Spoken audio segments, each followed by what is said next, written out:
లాభాల బాటలు నడిపింది, కార్మికులకు బోనస్లు ఇచ్చింది, బ్రహ్మాండంగా సింగరేణిలో వారసత్వ ఉద్యోగాలు ఇచ్చింది ఈ రాష్ట్ర ప్రజలు, ముఖ్యంగా సింగరేణి కార్మికుల సంక్షేమం కోసం. అట్లాగే 10 ఏళ్ల పాటు తెలంగాణని అపురూపంగా నడిపింది కూడా, అద్భుతంగా అన్ని రంగాల్లో ముందుకు తీసుకొని పోయింది కూడా కేసీఆర్ నాయకత్వం.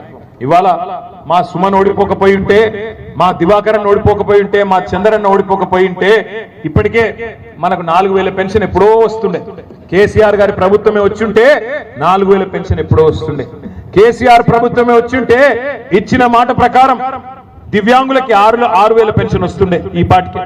కేసీఆర్ ప్రభుత్వం వచ్చింటే మీరు ఇట్లా బోర్డులు పట్టుకొని నిలబడే పరిస్థితి ఉండకపోతుండే, మీ ఉద్యోగాలు మీకు ఎప్పుడో వస్తుండే. కేసీఆర్ ప్రభుత్వమే వచ్చుంటే 15,000 రైతు బంధు ఎప్పుడో మీకు వచ్చేది. ఎందుకంటే రైతు బంధు పెట్టిందే కేసీఆర్ కదా. అందుకే నేను అంటున్నా, దయచేసి ఆలోచించండి. మొన్న క్యాతనపల్లిలో ఏ ప్రజాస్వామిక స్ఫూర్తినైతే మా క్యాతనపల్లి సోదరులు సోదరిమణులు చూపెట్టినారో అదే స్ఫూర్తి భవిష్యత్తులో కూడా తప్పకుండా మీరు చూపాలి. ఎప్పుడు ఎన్నికలు వచ్చినా, జిల్లా పరిషత్ ఎన్నిక వచ్చినా, సింగరేణి ఎన్నిక వచ్చినా, మున్సిపల్ ఎన్నికలు అంటే అయిపోయినాయి, ఇంకా ఏమైనా అడుగుబొడుగు మున్సిపాలిటీలు ఎక్కడ మిగిలి ఉంటే అవి వచ్చినా, సహకార వ్యవస్థలో వచ్చే ఎన్నికలు వచ్చినా తప్పకుండా ఒకటే గుర్తుపెట్టుకోండి, ఈ రోజు ఈ రాష్ట్రానికి శ్రీరామ రక్ష కేసీఆర్ గారి నాయకత్వం. తప్పకుండా నాకైతే విశ్వాసం ఉంది, మళ్ళీ తొందరలోనే మనకు మంచి రోజులు వస్తాయి. 2028లోనే మంచిర్యాల జిల్లాలో తప్పకుండా అన్ని నియోజకవర్గాల్లో మళ్ళీ గులాబీ జెండాను ఎగురుతుంది. ఇక్కడికి వచ్చే ముందు, ఇక్కడికి రావడం నాకు ఆలస్యమైంది. ఎందుకు ఆలస్యమైంది అంటే మధ్యలో ఇవాళ చాలా పెళ్లిళ్ళు ఉండే, తప్పని పరిస్థితుల్లో ఎక్కడికక్కడ ఎమ్మెల్యేలు ఆపితే నాకు తప్పలేదు.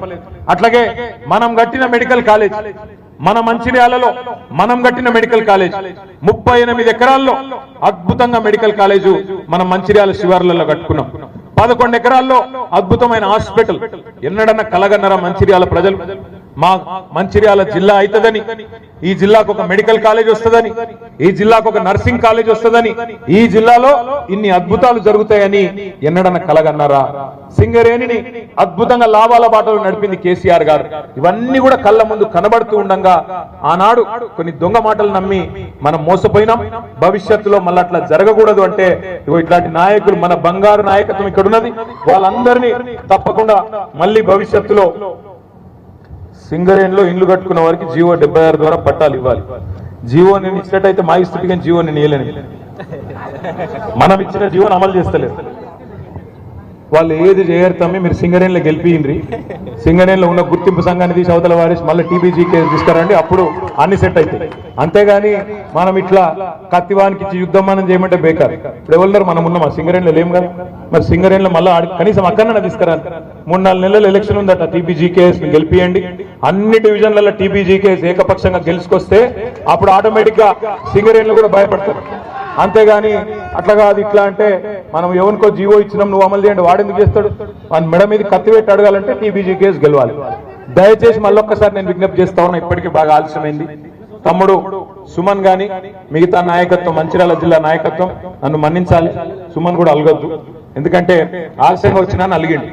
ఆడ చిన్నయ్య గారి బిడ్డ పెళ్లిండే, దాంతో పాటు మధ్యలో మెడికల్ కాలేజ్ కూడా. ఎందుకంటే వీళ్ళకి అలవాటు కాంగ్రెస్ వాళ్ళకి, మనం కట్టిన బిల్డింగ్లకు ఆయన రంగులు పూసి రిబ్బన్ కట్ చేసి మేమే కట్టినామని చెప్తారు లంగల్ వాళ్ళు.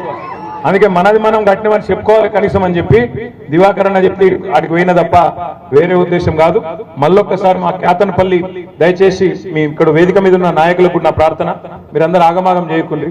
నేను మెయిన్ గా వచ్చింది క్యాతనపల్లి మున్సిపల్ చైర్పర్సన్ గారిని, కౌన్సిలర్లకు సన్మానం చేసినందుకు. అది సభ్యంగా అయ్యేటట్టు చేయండి, ఎందుకంటే వాళ్ళు మామూలు కాదు.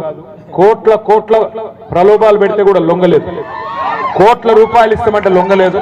అట్లాంటి వాళ్ళకు ఒకసారి గట్టిగా చప్పట్లతో హృదయపూర్వకంగా అభినందనలు తెలియజేస్తూ మళ్ళొకసారి ఆలస్యంగా వచ్చినందుకు మన్నించాలని కోరుతూ, తప్పకుండా మంచిర్యాలలో మళ్ళీ గులాబీ జెండా ఎగరాలని ఆకాంక్షిస్తూ పేరు పేరున